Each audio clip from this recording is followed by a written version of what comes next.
Un passage de Luc 22, 31-32 est très pertinent sur le sujet. Si Satan doit obtenir la permission de Dieu avant de pouvoir nous attaquer. Jésus dit, Simon, Simon, Satan vous a réclamé pour vous passer au crible comme le blé. Mais moi j'ai prié pour toi afin que ta foi ne disparaisse pas.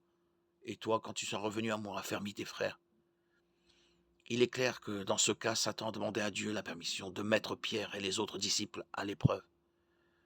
Jésus dit à Pierre qu'il a prié spécifiquement pour lui afin que la foi de Pierre ne défaille pas et que Pierre puisse affermir les autres disciples une fois l'épreuve terminée. Cela signifie que Pierre et les autres seraient passés au crible de la manière voulue par Satan. Dieu a donc permis le harcèlement de ses disciples dans certaines limites, mais il avait un objectif plus élevé à l'esprit, les fortifier tous. Dans Job 38:11, Dieu dit qu'il limite les vagues de la mer. Tu pourras venir jusqu'ici, tu n'iras pas plus loin. Ici s'arrêtera l'orgueil de tes vagues. De la même manière, il semble qu'il y ait des limites et des règles que Satan doit respecter. Il peut aller jusqu'ici, mais pas plus loin. Alors que le diable rôde comme un lion rugissant.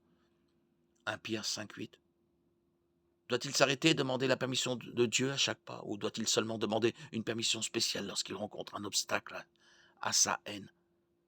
Il n'y a pas de véritable preuve biblique qui permette de répondre dans un sens ou dans l'autre. Job et Pierre ont été protégés par le Seigneur car Satan ne pouvait pas les atteindre sans que le Seigneur n'ait d'abord retiré une partie de sa protection. Nous savons que Dieu prend soin de tous ses enfants. Il est donc raisonnable de supposer qu'il protège chacun d'entre nous.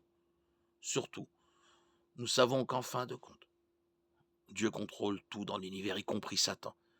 Du reste, nous savons que tout contribue au bien de ceux qui aiment Dieu, de ceux qui sont appelés conformément à son plan.